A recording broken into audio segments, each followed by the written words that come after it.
ආයිබෝවන් වෙදනත YouTube channel එකට ඔබ සාදරයෙන් පිළිගන්නවා. වීඩියෝ එක පටන් ගන්න කලින් මතක් කරන්නම් තවමත් ඔයාලා අපගේ වෙදනත YouTube channel එක subscribe කරලා නැත්නම් subscribe කරලා දිගටම අපිත් එක්ක රැඳී සිටින්න. මම අද කතා කරන්න බලාපොරොත්තු වෙන්නේ පුරස්ත ග්‍රන්ථියේ ඉදිමීම පිළිබඳව. පුරස්ත ග්‍රන්ථිය කියලා කියන්නේ පිරිමි අයගේ මුත්‍රාශයට යටින් ගුද මාර්ගයේ ඉස්සරහින් තියෙන කුඩා ග්‍රන්ථියක්. මේ ග්‍රන්ථියෙන් තමයි ශුක්‍ර තරලය හදන්නේ. ඒ නිසා පිරිමින්ගේ ප්‍රජනන පද්ධතියේ පුරස්ත ග්‍රන්ථිය ඉතාමත් ගොඩක් වැදගත්. අපි වයසට යනකොට පුරස්ත ග්‍රන්ථිය ඒ සාමාන්‍ය ප්‍රමාණයට වඩා විශාල වෙන්න පුළුවන්. මේ විශාල වෙනකොට මුත්‍රාශය හා මුත්‍ර මාර්ගය තද වෙන්න පුළුවන්. ඒ නිසා මුත්‍රා ගමනේ ගැටලු ඇති වෙන්න පුළුවන්. අපි මෙය BPH ලෙස හඳුන්වනවා. අපි බලමු BPH ඇති වෙන්න හේතු මොනවද කියලා. වයස අවුරුදු 50ට වඩා වැඩි වුණාම BPH ඇතිවීමේ අවදානම වැඩි. 60ක් 70ට වඩා ගියාම ගොඩක් පිරිමින්ට මේ තත්ත්වය ඇති වෙනවා. පවුලේ කෙනෙක්ට BPH තිබුණොත් ඔබට ඒක ඇති වෙන්න පුළුවන්. BPH තියන අයට බහුලවම දක්නට ලැබෙන රෝග ලක්ෂණ අපි බලමු.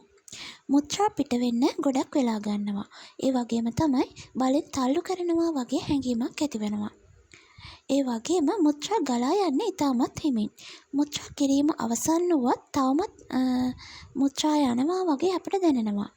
ඒ වගේම තමයි නිතර මුත්‍රා යෑම කියන්නේ රාත්‍රියටත් මුත්‍රා කීප වතාවක්ම පිට කරන්න සිද්ධ වෙනවා.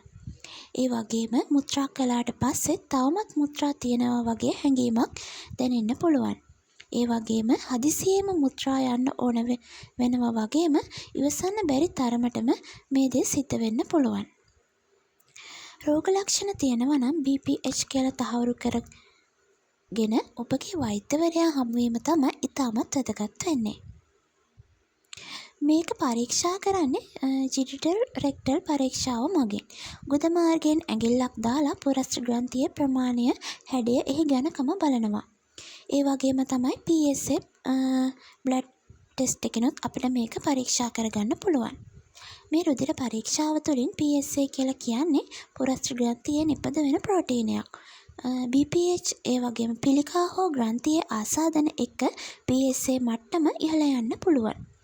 ඒ වගේම මුත්‍රා ප්‍රවාහ පරීක්ෂාව මේකෙන් මුත්‍ර ධාරාවේ වේගය හා ප්‍රමාණය මනිනවා. ඒ වගේම තමයි මුත්‍රා කරාට පස්සේ මුත්‍රාශයේ ඉතිරි වෙලා තියෙන මුත්‍ර ප්‍රමාණය මැන ගැනීම සිදු කරනවා. මේකට අල්ට්‍රසවුන්ඩ් එකක් භාවිතා කරන්න පුළුවන්. අල්ට්‍රසවුන්ඩ් එකෙන් මේකෙන් ග්‍රන්ථියේ ප්‍රමාණය හා එහි ව්‍යුහය හඳුනා ගන්න පුළුවන්. ඒ වගේම මුත්‍රාශය පරීක්ෂා කරලා කුඩා කැමරාවක් මුත්‍ර මාර්ගයෙන් ඇතුල් කරලා මුත්‍රාශය හා මුත්‍ර මාර්ගයේ ඇතුළත බලනවා. මේකෙන් BPH නිසා මුත්‍ර මාර්ගයේ තද ගතියක් තියෙනවද කියලා බලන්න පුළුවන්. BPH තත්ත්වය බරපතල නැත්නම් ප්‍රතිකාර අවශ්‍ය නැති වෙන්නේ නැහැ.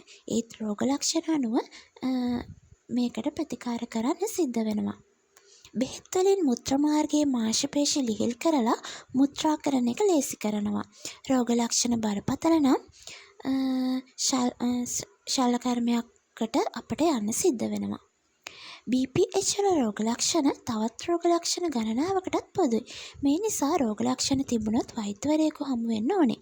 BPH වල සමාන රෝග ලක්ෂණ තියෙන්න පුළුවන් රෝග පුරස්ත ග්‍රන්ථි පිළිකා, මුත්‍රාශය ගල්, මුත්‍ර මාර්ග ආසාදන, මුත්‍රාශය පිළිකා වගේ දේවල් අපට හඳුන්වන්න පුළුවන්.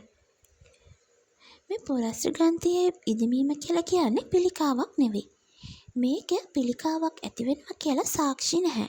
ඒත් BPH වලයි පුරස්ත ග්‍රන්ථියේ පිළිකාවේ එකම රෝග ලක්ෂණ තියෙන නිසා රෝග ලක්ෂණ තියෙන රජයේ රෝහලකට හරි ජීව සර්ජන් කෙනෙක් හරි හමු වීම ඉතාමත් වැදගත් දෙයක්. ඔයාටත් මේ ගැන ප්‍රශ්න තියෙනවා නම් පහලින් කමෙන්ට් එකක් දාගෙන යන්න. මේ රෝග ලක්ෂණ තියෙනවා නම් වහාම ඔබගේ වෛද්‍යවරයා හමු වෙලා ප්‍රතිකාර ලබා ගන්න. නැවතත් මෙවැනි වීඩියෝ එකකින් හමු වීමේ බලාපොරොත්තුවෙන් අතර සමගන්නවා. සියලු දෙනාටම නිරෝගීමත් දවසක්.